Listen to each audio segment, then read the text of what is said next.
with the development of humanity, the development of human consciousness, and cannot make their presence known until requested.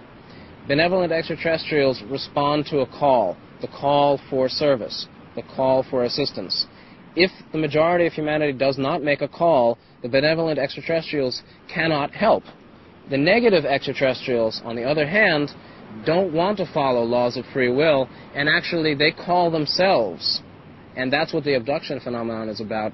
It's about involuntary contact. Negative extraterrestrials will be as dominant as they can be, but they're prevented by other laws and the positive beings also.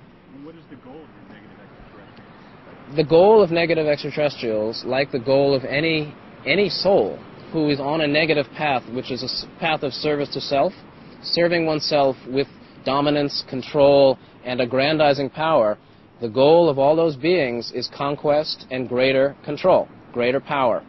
Those individuals on Earth who are completely bent on power and have no doubt, no concern about destroying their enemies in their quest for power, they may also be negative wanderers. There are negative extraterrestrials, self-serving extraterrestrials incarnated on Earth. What I'm saying is, like, for your mentality, for how you knew you were an ET, okay, which was out-of-body experiences for you, how do most people come to the realization? Most people come to the realization of being ET souls from a combination of experiences beginning in childhood. Often they looked up at the night sky and said, "Take me home," or "Why am I here?" Through adulthood, they felt different, felt like they didn't belong all their lives, even though they held jobs and get married and have children, on into paranormal experiences. Many people have had out-of-body experiences, lucid dreams, physical sightings, channeled information that came to them, psychic events, many things combined together so that this becomes the conclusion. No one comes to this idea of being ET overnight. Can you give me some concrete examples of what somebody might see in a channeling experience or in a paranormal experience? What is a concrete example of that? Many people I interviewed had past life recall of lives on other worlds. Before they came to Earth, boarding the UFO, leaving and saying goodbye to their family to go to Earth. Many people have also had visions of the extraterrestrial community around Earth, the UFOs. Many people have had lucid dreams, which are out-of-body experiences on craft, in conversation with teachers, doing planetary rituals and magic. So again, many paranormal experiences, as well as visions in meditation. Okay, a lot of people would say that that's kind of like wishful thinking, maybe, in order to justify some event inside of themselves, and there is no real tangible proof of these things. What would you say about proof? There is no proof of these things. It's kind of a mental realization rather than any kind of tangible physical realization. There is no tangible physical evidence to prove these ideas beyond anyone's doubt. There is no proof. I never wrote my book intending to prove it. However, just because psychological interpretations fit for some people, i.e., some people say, "I want to be ET, so I'll say I'm ET," and they feel good and it makes them feel great. This is a glamour. This is a wish that they hope for. Some people are coming from their own fantasy. However, many people have had clear paranormal experiences which cannot be explained psychologically. I myself have, and there is a higher dimension of reality than the psychological. I think what you were speaking on is the fact that many people have had clear paranormal experiences which cannot be explained psychologically. So if you can repeat that. I am sure that there are people, some people, who say they're ET, who say they've had contact with extraterrestrials, who are psychologically unstable, who are saying these things because they want to say them, they hope to be special and feel good. For these people, psychological interpretations work. However, psychological reality is not the only way of understanding experience. Many people have had paranormal, clear, paranormal, unusual experiences that cannot be explained psychologically. And there comes a level where people trust their experience, even though it cannot be proven physically. Is there an example? Can you give me an example of that? I can talk about my own experience. I have no doubt that some of my lucid dreams were in fact out-of-body experiences on other worlds and other levels of reality, because I know the difference between a fantasy dream, between a bad digestion dream, and a real clear out-of-body experience.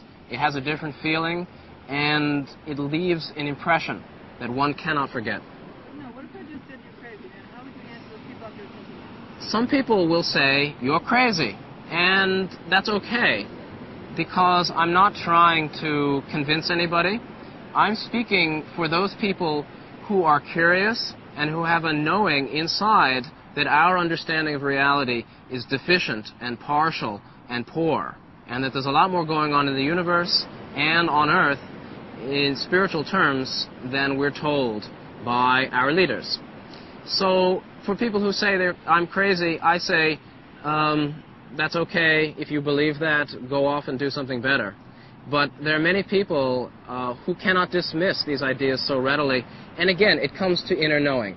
It's simply a question of what a person knows for him or herself in their heart, with a balanced mind coming from the heart. If there are, you interpreted 100 million ETs on Earth today.